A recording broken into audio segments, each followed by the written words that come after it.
خیبر پختونخوا کابینہ سے نگراں وزیر خوشدل خان کو فارغ کر دیا گیا ہے۔ نگراں وزیر کے برطرف ہونے کا اعلامیہ جاری کیا گیا ہے۔ اس پر ہم بات کریں گے ڈان نیوز کے نمائندے عارف حیات سے۔ عارف بتائے گا خوشدل خان کو کابینہ سے کیوں فارغ کیا گیا؟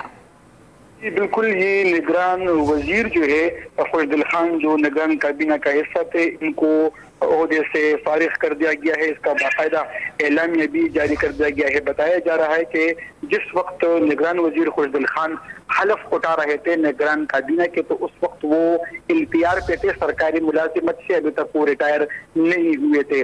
اس سے قبل وہ سرکاری ملازم تھے اور پھر انہوں نے LPR لے کر چھٹی لی ہوئی تھی اپنی ملازمت سے، اور اس دوران ان کو نگران وزیر بھی مقرر کر دیا گیا، جس پر محکمہ قانون نے رائے دی ہوئی تھی کہ اس طرح کا LPR لے کر کوئی بھی بندہ نگران کابینہ کا حصہ نہیں بن سکتا ہے۔ نگران وزیر خوشدل خان کے کابینہ سے فارغ ہونے کے بعد جو خیبر پختونخوا کی نگران کابینہ ہے تو اس میں ارکان کی تعداد 19 رہ گئی ہے، اس میں 5 مشیر ہیں اور 14 اس میں وزراء ہے۔